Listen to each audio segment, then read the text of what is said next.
Assalamualaikum warahmatullahi wabarakatuh. Selamat pagi anak-anak, semoga kita selalu sehat dan dalam lindungan Tuhan Yang Maha Esa.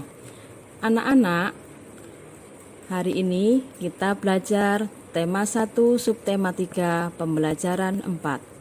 Sebelum pelajaran dimulai, marilah kita berdoa terlebih dahulu. Berdoa menurut agama dan keyakinan masing-masing. Berdoa mulai. Berdoa selesai. Anak-anak, sekarang kita mempelajari yaitu muatan pelajaran Bahasa Indonesia KD 3.1, yaitu menentukan pokok pikiran dalam teks lisan dan tulis. IPS KD 3.1 yaitu mengidentifikasi karakteristik geografis Indonesia sebagai negara kepulauan atau maritim dan agraris serta pengaruhnya terhadap kehidupan ekonomi, sosial, budaya, komunikasi, serta transportasi. PKN KD 3.1 yaitu mengidentifikasi nilai-nilai Pancasila dalam kehidupan sehari-hari. Sebelum kita lanjutkan anak-anak, kalian lihat video lagu di bawah ini. Nenek moyangku orang pelaut, gemar mengarung luas samudra, menerjang ombak, tiada takut menempuh badai. Sudah biasa angin bertiup, layar berkembang, ombak berdebur di tepi pantai. Pemuda berani bangkit sekarang, ke laut kita beramai-ramai.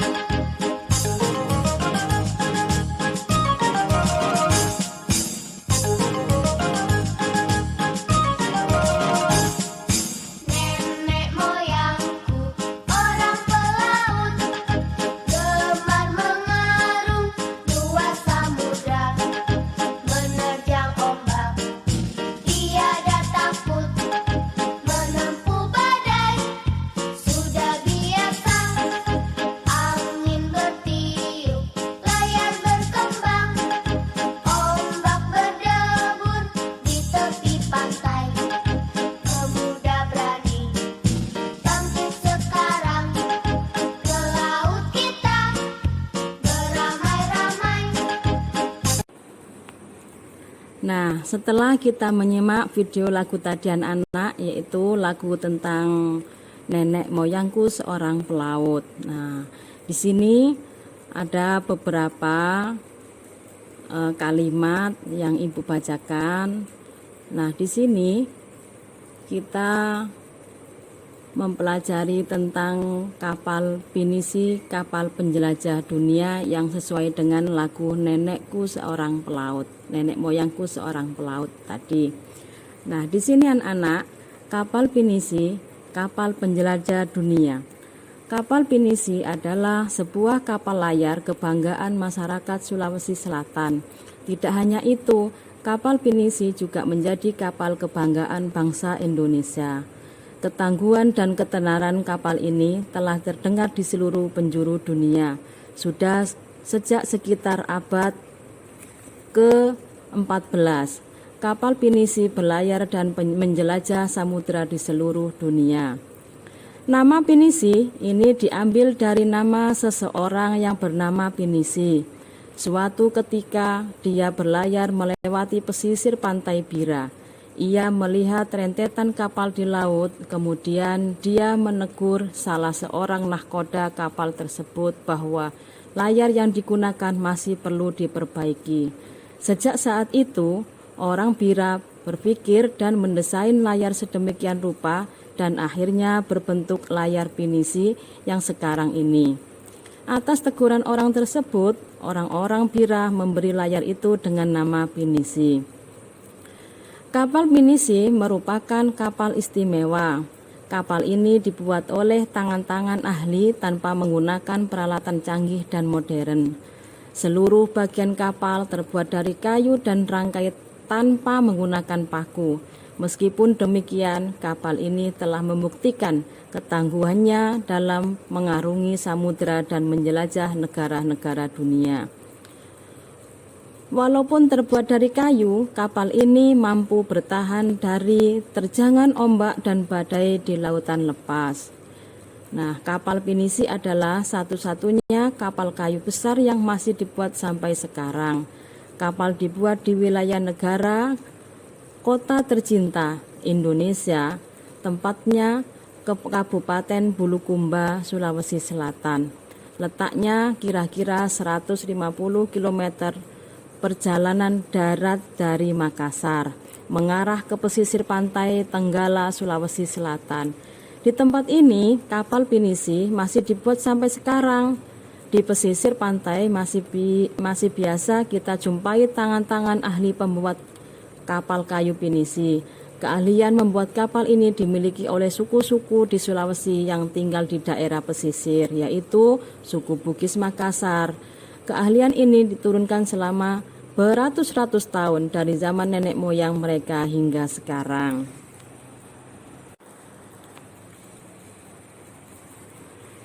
Nah, setelah Ibu baca teks tersebut di atas, nah di sini anak-anak kita bisa menentukan ide pokok, yaitu paragraf yang pertama atau paragraf 1. Nah, ide pokoknya berbunyi kapal pinisi, kapal kebanggaan masyarakat Sulawesi Selatan. Paragraf yang kedua, nah yaitu ide pokoknya asal nama pinisi. Paragraf yang ketiga, ide pokoknya yaitu kapal pinisi dibuat oleh para ahli. Paragraf yang keempat, yaitu ide pokoknya kapal pinisi, kapal kayu besar yang masih dibuat sampai sekarang.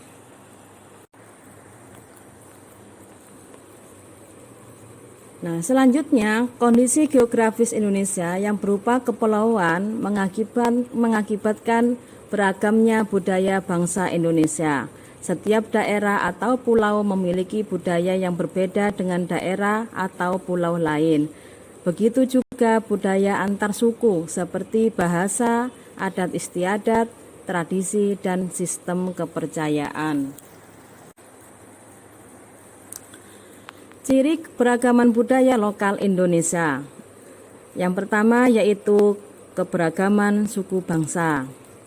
Contohnya adalah suku-suku bangsa di Indonesia digolongkan menjadi 19 suku bangsa induk. Nah, selanjutnya keberagaman bahasa. Selanjutnya keberagaman religi atau agama. Nah, yaitu 6 agama yang diakui secara resmi oleh pemerintah, yaitu Islam, Katolik, Kristen, Hindu, Buddha, dan Konghucu. Selanjutnya yaitu keberagaman seni dan budaya. Salah satu wujudnya adalah kesenian, baik seni sastra, seni tari, seni musik, seni drama, maupun seni rupa.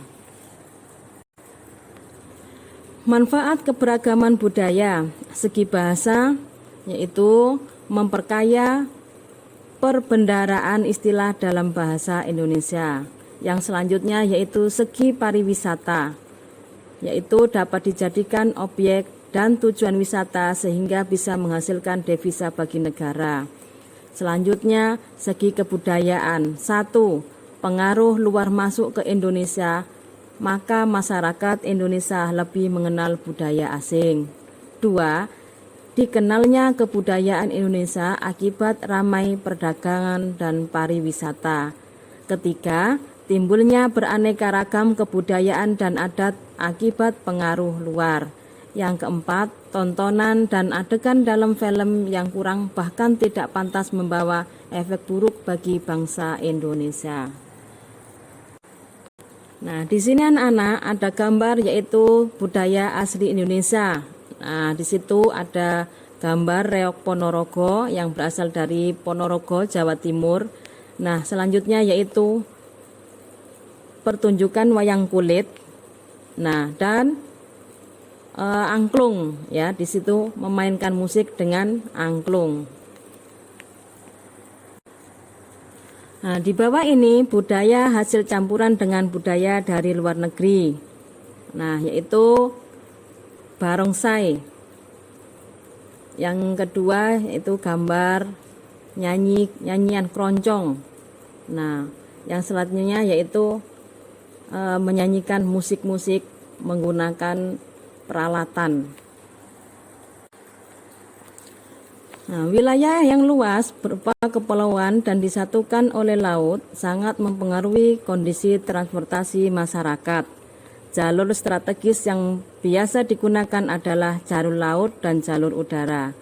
Kapal laut sebagai modal transportasi laut dan pesawat sebagai modal transportasi udara. Sedangkan moda transportasi darat dapat menggunakan kereta api, bis, dan mobil. Nah, di sini anak-anak ada peta jalur pelayaran. Nah, beberapa pelabuhan di Indonesia antara lain 1. Pelabuhan Tanjung Priok yang ada di DKI Jakarta.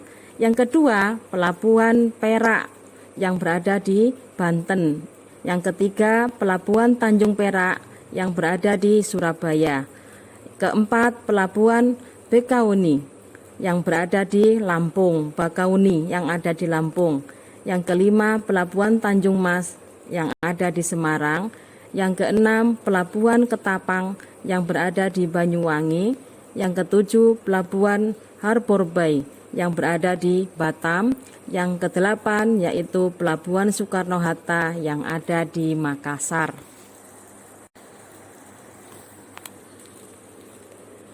Nama bandara atau lapangan udara. 1. Bandara Soekarno-Hatta, nah yang berada di Banten. 2. Bandara Juanda yang berada di Surabaya. Ketiga, Bandara Igusti Ngurah Rai yang berada di Bali. Keempat, Bandar Halim Perdana Kusuma yang berada di DKI Jakarta. Yang kelima, Bandara Sultan Haji Muhammad Sulaiman yang ada di Balikpapan. Yang keenam, Bandara Kuala Namu yang berada di Medan. Yang ketujuh, Bandara Sentani yang berada di Papua. Yang kedelapan, Bandara Juanda Tarakan yang ada di kota Tarakan. Mengidentifikasi perilaku yang sesuai dengan nilai-nilai Pancasila. Nama tempat, sekolah. Kegiatan pengambilan keputusan. 1. Pemungutan suara untuk memilih ketua kelas. 2. Musyawarah pembuatan jadwal piket. 3. Musyawarah pembagian tugas piket. Yang keempat, pemungutan suara untuk memilih lagu saat upacara. Yang kelima, musyawarah menentukan tujuan wisata. Nah, nama tempat yaitu rumah. Kegiatan pengambilan keputusan. 1. Musyawarah pembagian tugas di rumah. 2. Musyawarah menentukan tujuan wisata. 3. Musyawarah menentukan makan malam. Keempat, musyawarah menentukan jumlah uang saku. Nama tempat yaitu masyarakat. Kegiatan pengambilan keputusan. 1. Pemungutan suara untuk memilih ketua RT atau RW. 2. Musyawarah mengenai siskampling. Ketiga, musyawarah untuk mengadakan kerja bakti. Yang keempat, musyawarah kegiatan peringatan kemerdekaan. Nah, nama tempat yang keempat yaitu bangsa dan negara. Kegiatan pengambilan keputusan. 1. Pemungutan suara untuk memilih presiden. 2. Musyawarah atau rapat MPR dan DPR. 3. Pemungutan suara untuk memilih anggota DPR, DPRD, dan DPD. 4. Pemungutan suara untuk memilih kepala daerah. Sampai di sini anak-anak pembelajaran hari ini. Kurang lebihnya Ibu minta maaf. Salam sehat. Semoga kita selalu dalam lindungan Tuhan Yang Maha Esa. Bu Guru akhiri. Assalamualaikum warahmatullahi wabarakatuh. Selamat siang.